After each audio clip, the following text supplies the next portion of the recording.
All right, here's the second page of the study guide. On these top three, all we're doing is evaluating these expressions when we put these numbers in for those variables. So in here, we're putting a 2 in for the a, which would give us 2 minus 5 inside the absolute value, and then minus 1. So when I evaluate this, I get a negative 3. 2 minus 5 is negative 3. It's inside the absolute value, minus 1. So we take the absolute value of negative 3, get a positive 3, then subtract the 1, and overall our answer would be 2 then. On number 2, we put a negative 3 in for b here, so we have negative 3 plus 1 inside the absolute value, and then plus 8 on the outside. So negative 3 plus 1 is a negative 2. When you take the absolute value of a negative 2, you get 2. Once you do that, then you can add the 8 to it, and it becomes 10. On number 3, we have to put 2 in for a negative 3 in for b, and a negative 4 in for c. Make sure that even though I have a minus sign here, it's still a negative 4, so you're subtracting a negative 4.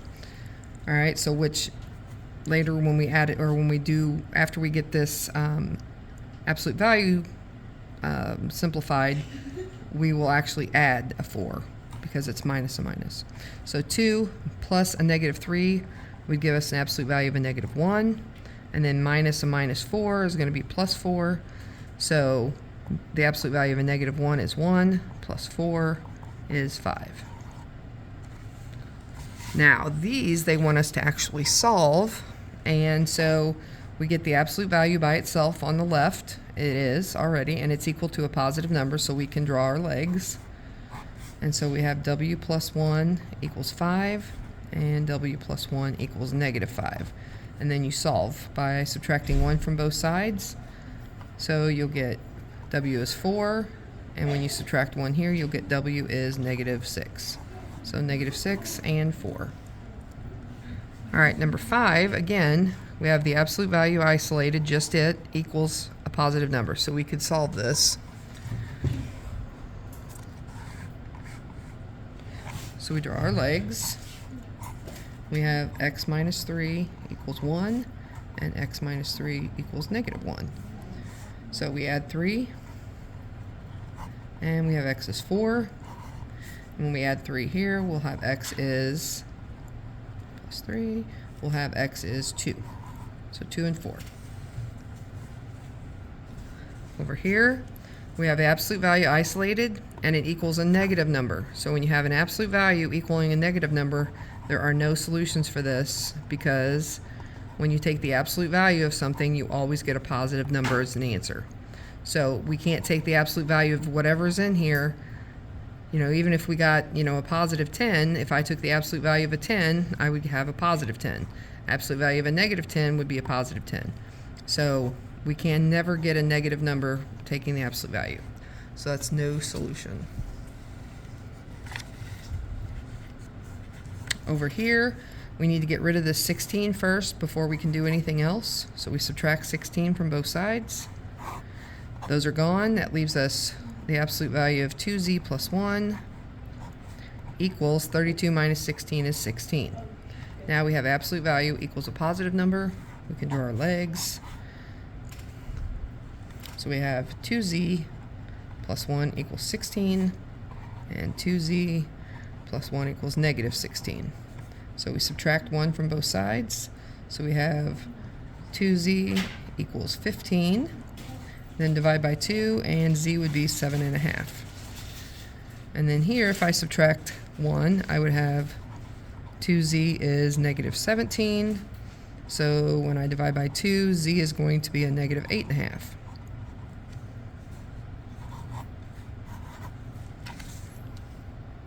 All right, on this one, we're going to need to divide by 3, because that 3 is multiplying this.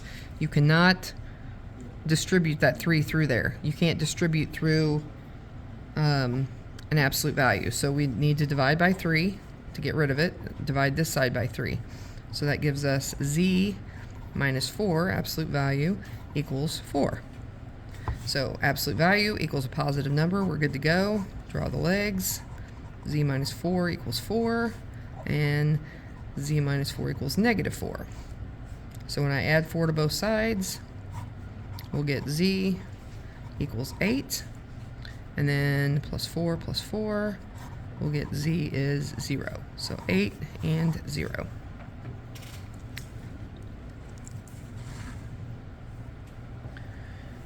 All right, here we don't need to move anything around. We have the absolute value equals a positive number. We're good. So draw our legs. 2g minus 5 equals 9. And 2g minus 5 equals negative 9. I'm going to add 5 to both sides. And that gives me 2g is 14. Divide by 2, and g is 7. And then here, when I add 5, it gives me 2g over here equals negative 4. And then divide by 2, g is negative 2. All right, number 10, again, this negative 4 is not, it's multiplying this, but you cannot distribute it through there. So we need to get rid of it. So negative 4 gives us the absolute value, 3c minus 8 equals negative 4. So an absolute value equals a negative number. Cannot do that, no solution.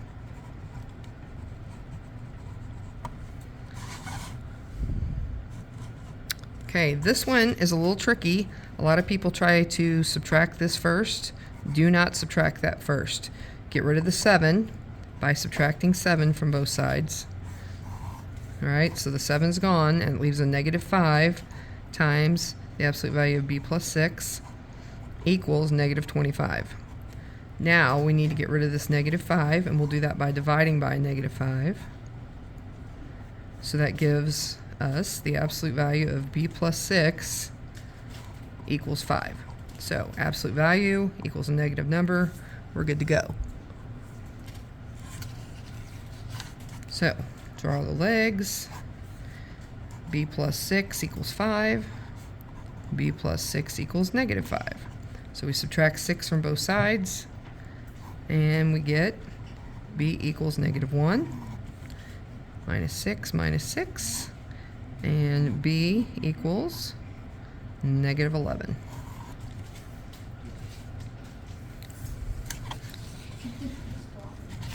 All right, on this guy, we need to get rid of the 4 first. It's dividing all of this, so we're going to multiply everything by 4. Multiply this by 4. This 4 is going to cancel that 4.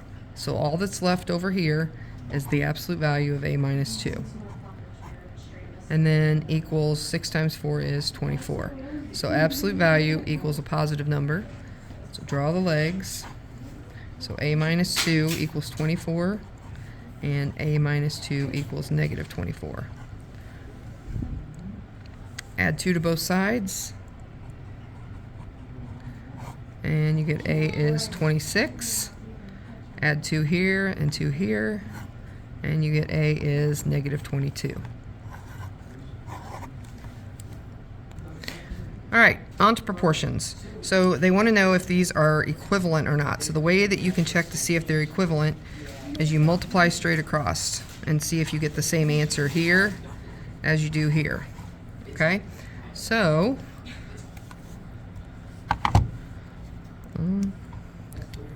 so 13 times 38 is 494 over here. And then 26 times 19 is 494 over here. So this is, yes, they are equivalent, same number. And then here we take 12 times 85 this way, right? And we get 1020. And then 50 times 17 this way. And that is 850. So these are not the same, so it would be no. And then 7 times 90 is going to be 630. And then 42 times 16. 42 times 16 is 672. So that's a big no also. Okay. And over here, 14 and 21. So 14, oops, not plus, let's back it up. 14 times 21 is 294. And then 3 times 89, 3 times 89 is 267. So these are also no. Okay, so literally just cross multiply, see what you get. And if they're the same, it's a yes. If they're not the same, it's a no. All right, on this back page, they're saying that these are equivalent, or they want to know what this has to be in order for it to be equivalent. So you can cross multiply and set them equal to each other. So 36 times 7 gives you 252. So right here, that would be 252 equals 12 times m, or 12m. And then to solve for m, you just divide by 12. So 252 divided by 12 is 21. So m would be 21. All right? Over here on 18, you can kind of look at this one, and you could do the same thing. You could cross multiply and set it equal. But if you look, to get from here to here, I would multiply by 3, right? 10 times 3 is 30. So if I multiplied 14 times 3, that would give me that number. So 14 times 3 is 42. So x is going to be 42. So on this one, 9 times what gives you 27? 9 times 3. Okay? So that means what times 3? So, or 39 divided by 3, because you're going the opposite direction. So 39 divided by 3 is 13. Now, you can check your work. Take this times this, and this times this, and they should be equal to each other. So let's try it real quick. So 13 times 27 gives you 351. So 13 and 27 is 351.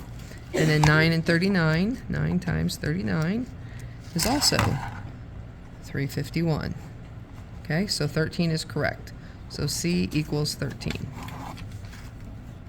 All right, so on this one's really simple. 7 times 9 is 63. 1 times B is B. So B equals 63. On this one, you'd go 23 to 69, you'd multiply that by 3. Right? 23 times 3 gives you 69. So if I multiplied 6 by 3, I would get 18. Y equals 18. That works really good when you can actually just multiply it by a whole number, and you can see that. If you can't, then you would literally multiply 6 times 69 and divide by 23. Cross multiply and divide. Cross multiply, divide. So this one, for instance, this one's another one that you can look at, because 5 times a number gives you 35. 5 times 7, right, times 7 equals 35. But you have this number, so we have to know what number times 7 equals 21. Or if you went this way, it would be 21 divided by 7 equals this number. So divided by 7 would be 3. So F would be 3. But again, if you don't know your multiplication facts that well, you can take 5 times 21. 5 times 21 is 105. So this is 105. And then here, F times 35 is 35F, right? And they equal each other. So you would have 35F equals 105. And then divide both sides by 35. And you would get F equals 3. So you get the same answer. But again, if you don't know that 5 times 7 is 35, and to go this way, you can do it multiply and then divide by the one that doesn't have a partner. Okay? All right. On these, a lot of people get confused on these only because you think you should get some kind of an answer, but you're not. You're just going to rearrange what it looks like.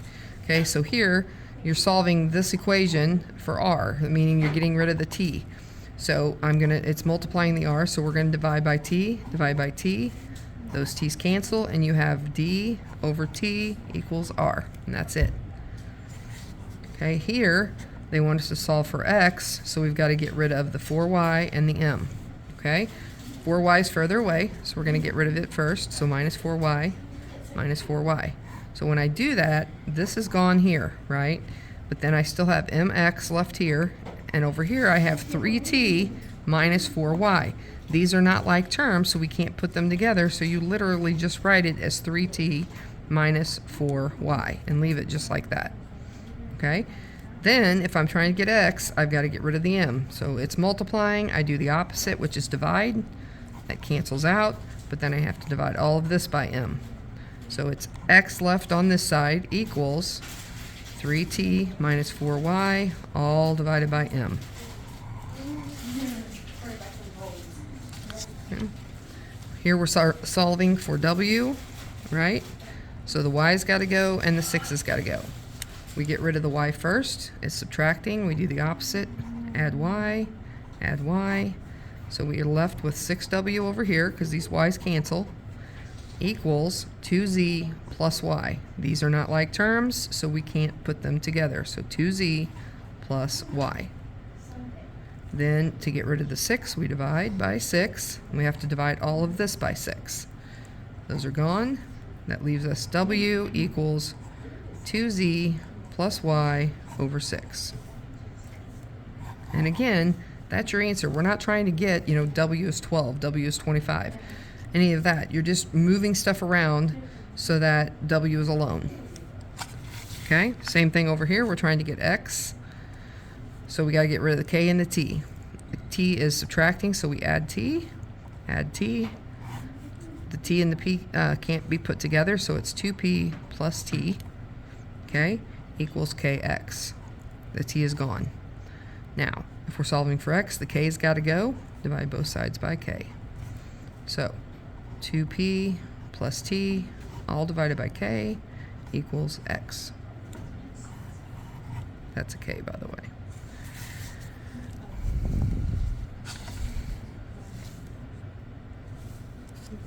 All right, this one we're solving for w. There's a w here and a w here, so we need to get it all on the same side first of all. So I'm going to subtract 2w here, subtract 2w here. That's gone, and I have negative y equals 5w minus 2. If we're solving for w, this 2's got to go. So I'm going to add 2, add 2. So now I have 2 minus y equals 5w. Right? Because these 2's are gone. Now I'm going to divide by 5 to get rid of that 5, but I have to divide this by 5. So this is gone, and it leaves 2 minus y over 5 equals w. And that's it. Over here, we're solving for b, this guy right there. Right? So the 3c and the a have to go. So we're going to subtract 3c. Again, leaves AB here, and over here we cannot put those together, so it's just 2x and then minus the 3c. And we're getting b alone, so a's got to go. So we divide by a, and we divide all this by a. So that leaves us b equals 2x minus 3c, all divided by a. On this bottom one, a lot of people got freaked out by it. It's not as bad as you think. It's just telling you what the formula for velocity is for uniform circular motion. Anyway, they want you to take that equation, take this equation, and solve it for r. Okay? So, v equals 2 pi over t times r. Okay? So we're solving for r, so all of this has got to go. The t is in the bottom, so we are going to multiply everything by t. Okay? So we multiply by t, that cancels, and we have vt equals 2 pi times r. Now we're multiplying here, so we're going to divide by 2 pi. Divide by 2 pi. These cancel, and you're left with Vt over 2 pi equals r. That's your answer. Then down here, they give you numbers to put in for that. So the 3 seconds is obviously going to be your time. The speed, same thing as velocity, right, is this one, so that's your V. And then your radius, they want to know, that's what we're looking for, and that's why we got R alone. And then we use 3.14 for the pi. So we're just going to plug all those things in. So instead of V, right, this is V, we're going to use 12.56. 12.56, that's our V, right, times T is 3 divided by 2 times pi is 3.14. 3.14. So we crunch this down. We take 12.56 times 3, and that's 37.68. 7.68. And then 2 times 3.14 is going to be 6.28. And so when we divide those, it equals 6 exactly. So the radius is 6 seconds per second. So this is going to be 6 feet.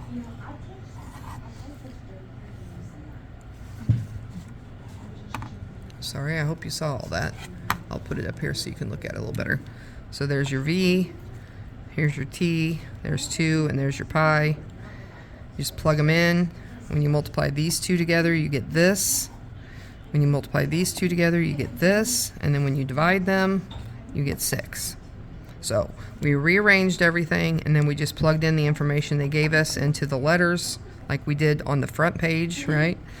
And crunched it in our calculator.